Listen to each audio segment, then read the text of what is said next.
Hey guys, Tim and Shana from Beastanetics, and we're laughing because, not because we're about to show you push-ups, but because I'm doing this handheld, and if there's a little bit of shaky camera technique, you will forgive us, but I wanted to be mobile so I can show you some different angles.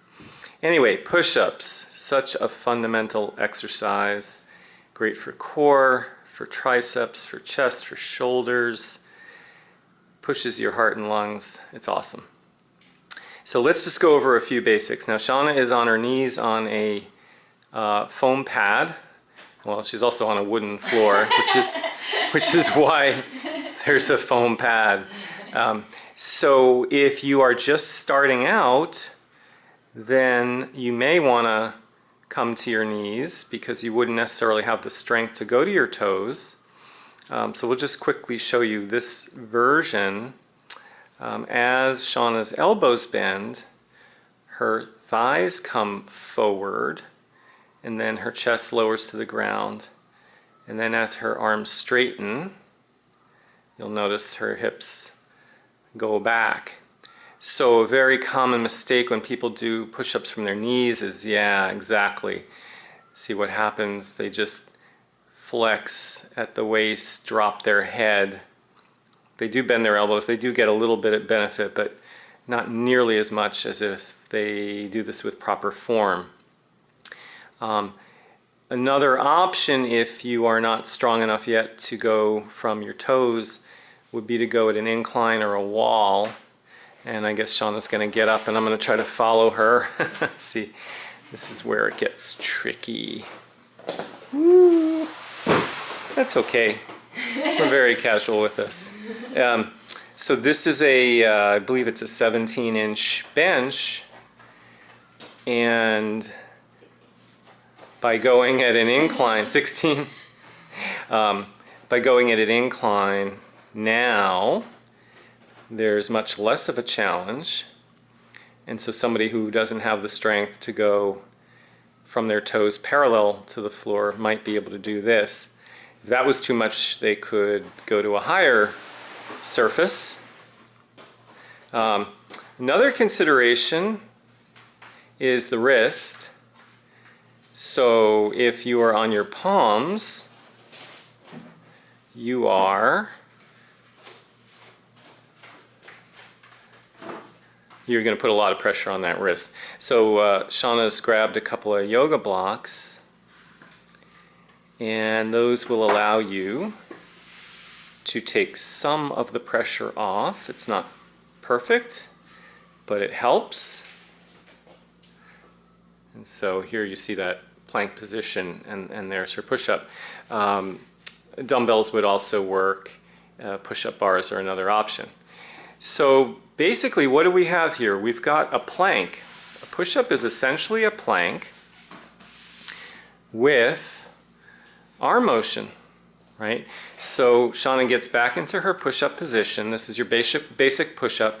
Her hands are a little wider than her shoulders. Her goal, and our goal, and your goal, is to stack your elbows over your wrists, align your neck with your spine, lower yourself as you bend your elbows so you come down as one piece, push back through the palms and come up as one piece.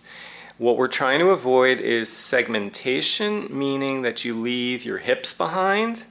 So you drop the upper body and the hips go back, or you drop the hips and you leave the upper body. Neither of those is optimal.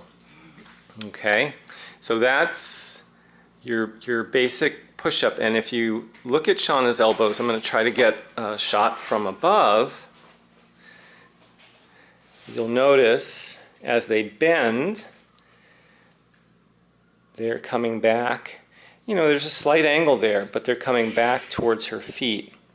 We want to avoid excessive flare out. Also, as her elbows bend, her shoulder blades are coming together. That's retraction. And as she comes up, they are protracting. I'll get a shot for you here. So And hopefully we won't tire her out too much. This is unrehearsed, guys. So as she goes down, there you see the shoulder blades come together, and there they come apart. There's the protraction. Excellent. So we're just going to show you a few variations to give you some ideas, and there are so many possibilities. There are really lots and lots and lots. So first up, why don't we do the power push-up, which is push-up with rotation. So the descent is the same as a traditional push-up, and then Shana is going to rotate almost into a side plank. So now she's on 3 points, and then back down. Okay, and then there's the other side. And Shana can always rest between reps here. That's plenty. Okay. So we've added rotation. That's working in the transverse plane. Another possibility we call the bodybuilder, and this is also going to involve being on 3 points, but it will require lifting a leg. So as she descends, you see that leg come up, and then as she ascends, that foot comes back down, and then we do the other side. So definitely increasing the challenge and the intensity. Awesome. Good. Another nice option requires mobility, and this is going to be a push-up with a reach back toward the toes, almost like a three-legged down dog. Boom, you see her reach across to the opposite foot, and there's the other side. So the challenge there is definitely mobility and strength, right? Good.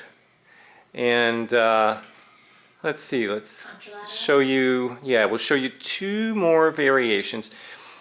Contralateral means as one hand abducts, so does the opposite foot. So I'm going to get this one from above. You saw that Shana's left hand came out to the side.